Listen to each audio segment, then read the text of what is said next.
St. Petersburg was the capital of the Russian Empire. It's the only place of its kind and an ideal realization of the European grid plan town concept. Surrounded as it is by palace and park ensemble, placed in perfect harmony with the natural landscape. A city built according to a careful plan and in a short time, as well as in difficult climate conditions. Bogginess, a permanent flood threat, cold and moist weather, has turned into a visual embodiment of the historical period governed by Tsar Peter the Great. It was built as the capital of a new state, as a model city for the renovated Russia. St. Petersburg played a key part in the country's modernization in the 18th century.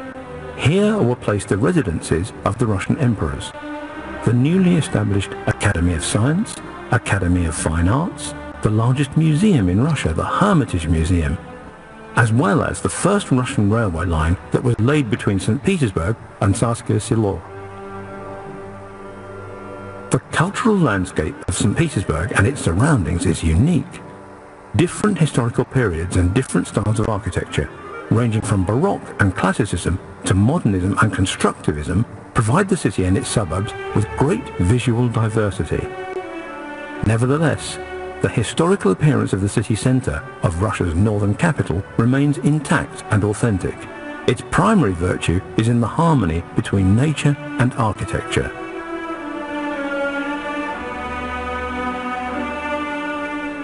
The city has witnessed and participated in many great and tragic historical events, such as the revolutions of February and October 1917, and the heroic fortitude during World War II in the Leningrad blockade, which took nearly 1 million lives.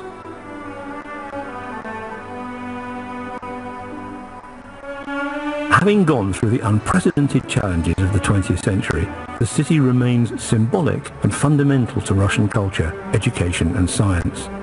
St. Petersburg has been an inspiration to great Russian scientists, writers, musicians and performing artists.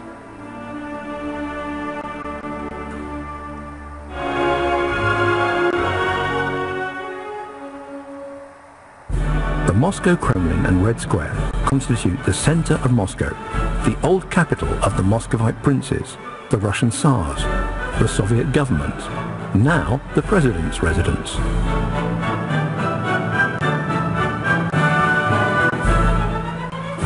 Behind the Kremlin walls there is a unique range of architectural masterpieces and treasures of art from different times.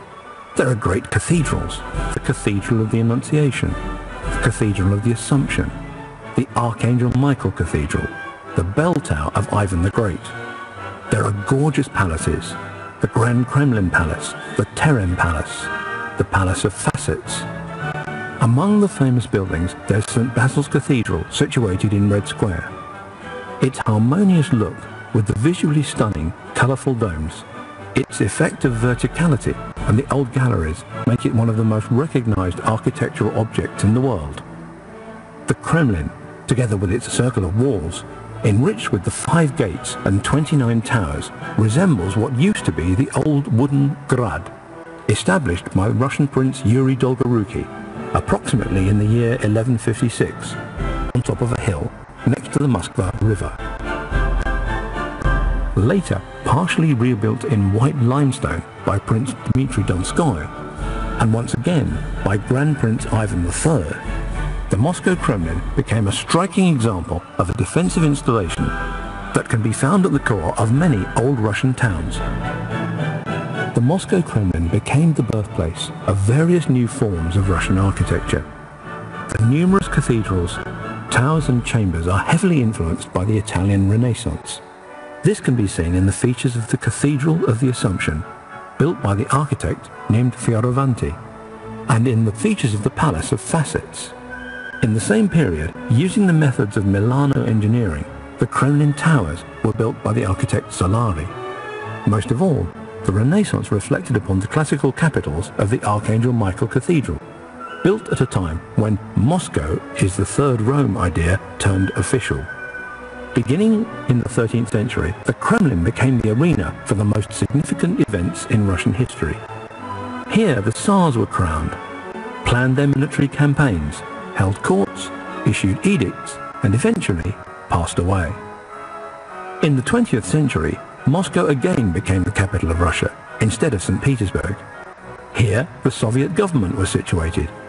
Here the key political figures of the USSR were buried. On Red Square one can see Lenin's mausoleum.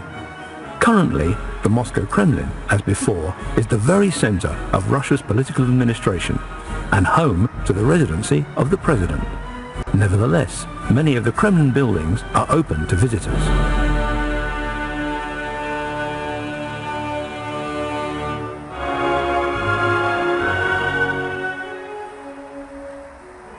Many people in Russia consider the Kizhi Pagost to be the eighth wonder of the world, as it is an entirely unique artistic achievement of Russian wooden architecture. The Kizhi church ensemble, as well as the other buildings on the Kizhi island, are exceptional examples of the carpentry tradition of the Russian North. Russian carpenters, renowned most of all for medieval Novgorod, reached the highest point of their artistic craft when they built the two magnificent churches with multiple domes and a bell tower next to each other. The unusually designed, ideally proportioned wooden buildings beautifully organize the island's environment and fit harmoniously with the surrounding landscape. The Pagost was the central administrative unit of Karelia in the 13th to 14th centuries. The term Pagost had two meanings.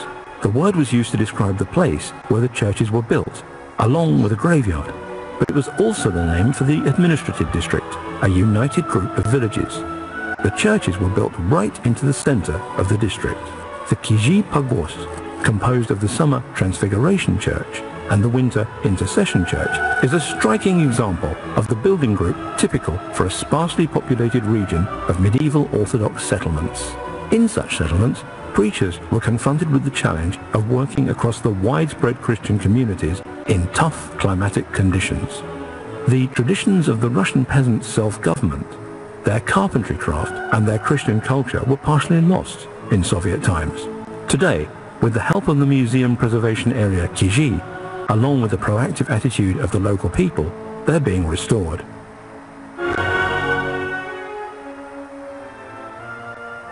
"25 years is a quarter of a century. One might say that it's a brief period for buildings with many centuries of history behind them. However, each of them requires care and protection. In these 25 years, under the auspices of UNESCO, on numerous occasions, extraordinary Russian memorials were carefully restored using state-of-the-art technologies. The museums of St. Petersburg and of the Moscow Kremlin are among the busiest in the world, while Kizhi has often been awarded top places among international restoration competitions. In December 2015, an exhibition will open in St. Petersburg devoted to the history of various buildings, as well as the activity aimed at their preservation and popularization.